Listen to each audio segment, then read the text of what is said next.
Coming up on DuckTV Sports, Oregon baseball hosts the number 2 team in the nation. Men's basketball has a chance to clinch the Pac-12 title.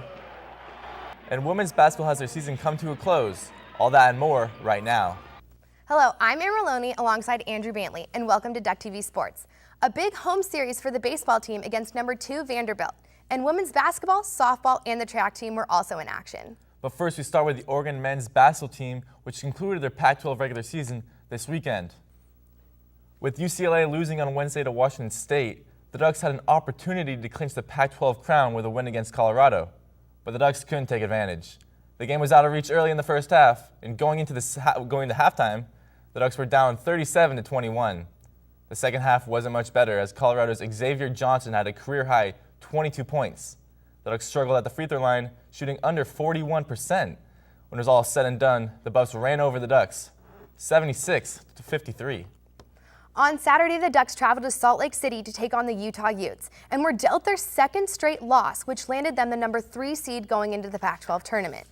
E.J. Singler finished with 21 points for the Ducks, who concluded their regular season with a record of 23-8 overall and 12-6 in conference play.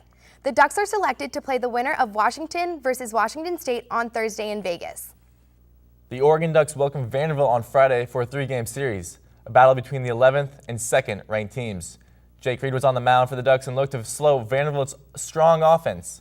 The Commodores averaged 8.9 runs per game, which is 4th best in the country. Jake Reed and his new haircut got in a jam early in the top of the second. With 2 outs, Vanderbilt's Tony Kemp hits a shot to left center field for a triple, scoring a pair. Kemp now has 14 RBIs on the season. High fives all around for the Commodores. Following Kemp's lead, Jack Lupo hits a line drive single up the middle to score Kemp, giving Vanderbilt a 3-0 lead early. The leadoff hitter and 2-hitter provided the spark for the Commodores. Boyle picked it up in the top of the 4th, where Ryan Healy connects for a home run to left. Did I say home run? I meant bomb for his second of the season, which puts the Ducks on the board, making the score 3-1 Commodores. From there, the game was in Kevin Ziomek's hands. The Vanderbilt starting pitcher finished the game with 13 Ks and only surrendered 1 walk for the complete game victory. Ducks go down 4-1 as Jake Reed picks up his 3rd loss of the season. On Saturday, the story is not much different. Vanderbilt got started first, and in the top of the 3rd inning, Tony Kemp scores when the ball gets away from catcher Sean Chase. In the bottom of the 4th, Connor Hoffman strikes out. Runners were stranded on 1st and 2nd. Oregon left 11 runners on base during this game. In the bottom of the 6th, Oregon scores their first run of the game. They are down 2-1.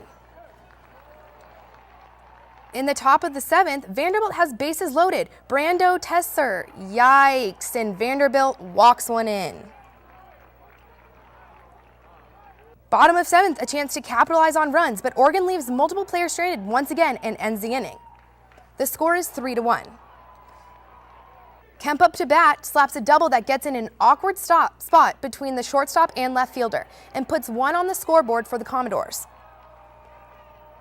Bottom of the 9th, last chance for Oregon to make a comeback. Stephen Packard flies out to end the game. Final score of 4-2. We send it to Jonathan Stile at PK Park for a closer look at Saturday's game. Thanks, guys. We're here at PK Park where the Ducks were taken down by the number 2 ranked Vanderbilt Commodores 4-2 in a low-scoring affair. The Ducks walked 8 people throughout the game, but Coach Horton stressed that runners left in scoring position was the real issue. You know, and when you got swagger and confidence and you're going good, you don't chase and you have a good plan, and that's human nature to try too hard and swing at pitches you shouldn't be swinging. The Ducks have lost 4 of their last 7 games, and despite Ryan Healy leading the team in home runs, batting average, and RBIs, Horton said the Ducks just need to play instead of worrying about the score. You know, they're trying awfully hard to win, and they're kind of in a funk, and we try to keep our eye off the scoreboard, but that's impossible. And you know, other than Healy hitting in the clutch, and he had a spot where even he chased one of the other batters by. With this being the Ducks' 2nd straight weekend series loss in a row, they look to bounce back next weekend versus USC. For DuckTV Sports, I'm Jonathan Stile. The Oregon Ducks women's basketball team season came to a close in the Pac-12 tournament on Thursday night. The Ducks lost to number 5 seed Washington Huskies 69-62. The Ducks had a lead as large as 22 points in the first half, but it was all for naught as Washington picked up momentum in the second half behind a 28-point performance from Jasmine Davis. The Ducks finished the year 4-27, the worst in school history. A bright spot for the Ducks this season was freshman Julian Eileen, who was named Pac-12 Freshman of the Year.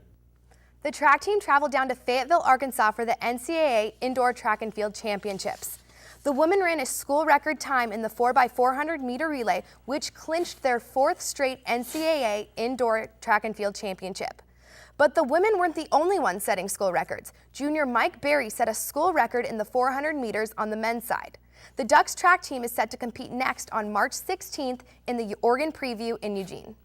Riding a 12-game winning streak, Oregon softball headed down south for the Fresno State Classic.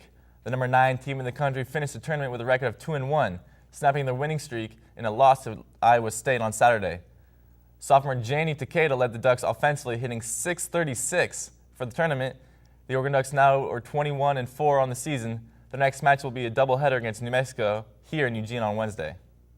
Thanks for tuning in to the final episode of this term here at DuckTV Sports. Looking forward, the Oregon men's basketball team hopes to play their cards right in Vegas for the Pac-12 tournament and beyond. Yeah, I bet they'll be hoping to play those cards right in more ways than one.